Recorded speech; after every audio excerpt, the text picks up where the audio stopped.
So a lot of people are worried right now about their finances, not only their cash flow, but also their portfolios. Um, what are some of the things that they can do now to get through these rocky markets? Yeah, definitely. And it's interesting because everybody's in sort of a different position right now, depending on what stage of life they're in. So some people are having a lot of difficulty in terms of they've either had lost income or their jobs are sort of at risk right now. Other people are retired and they're just sort of worried about the markets and how their cash flow is going to be going forward.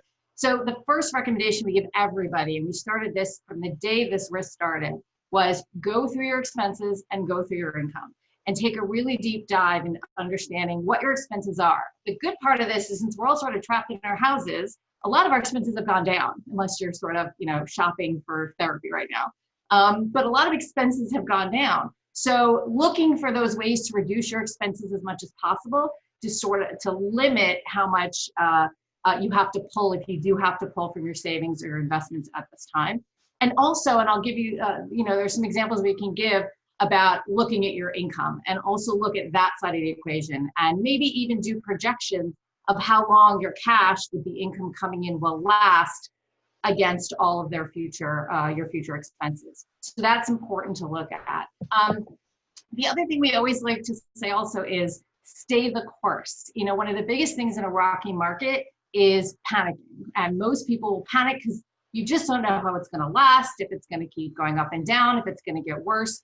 And particularly in this environment, you not only have the fear of the markets.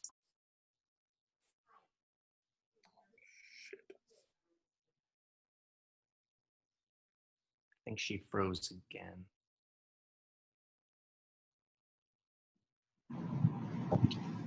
Laura? That's all right. So we'll wait for Laura to get back. Yeah.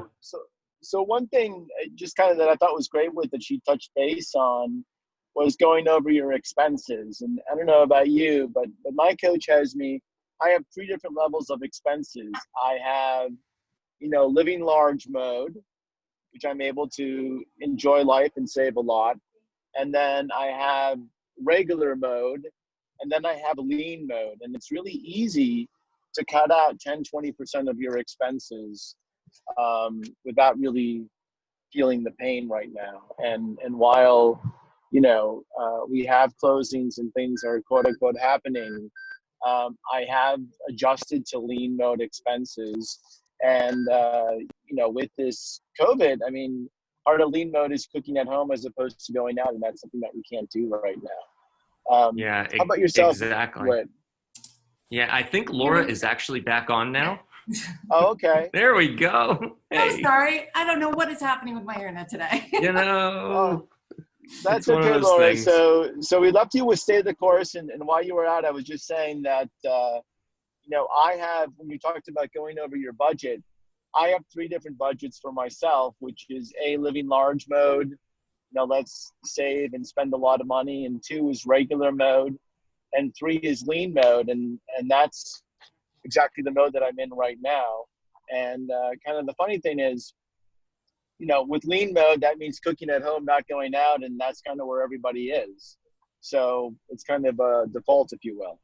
Yeah, and that's sort of perfect. And it's one of the things we also recommend sort of in how do I deal with this for next, like how can I get myself in shape for the next thing that might happen in this realm? And so that's one of the things we highly recommend. And I love that you're doing that, Martin, because we like people to have their regular budget. They're sort of, I'm doing really well and I can spend a little more budget because I can enjoy myself. And that super lean budget when things really aren't what we expect.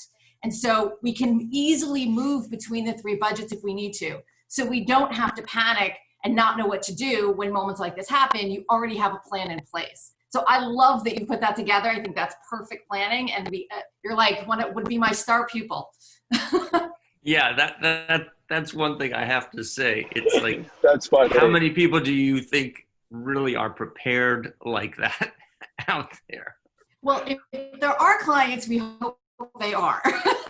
So that's one of the things we work on with our clients. But yeah, many people don't do that because it is sort of one of those, it's a bummer. Like who wants to prepare for the worst? But in Southern California, we have to prepare for earthquakes. It's the same sort of thing. You need to actually have that in your list of things to prepare for in bad times.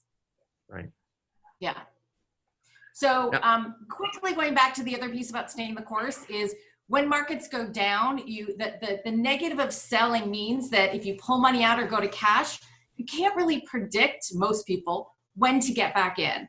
And one of the most interesting stats, there's all these studies have been done around this, but one of the most interesting I find is JP Morgan did some research, and they showed if we look past the past 20 years, from 2000 to 2019, if you were fully invested in the S&P 500, you would have made about 6% per year. That's per year, annualized. But if you missed the 10 best days of the year, so the 10 days that went up the most, your average annual return would have dropped to 2.44% per year. Ouch. That's a 60% drop because you missed the 10 best days of the year out of over 7,000 days in that time period.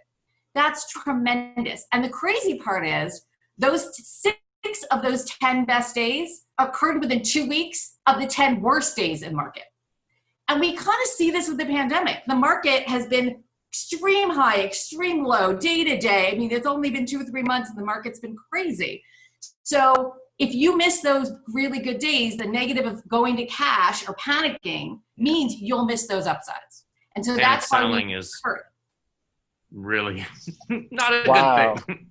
It's pretty extreme numbers when we look at them. Yeah. Yeah, that's huge. pretty Those incredible. are big numbers.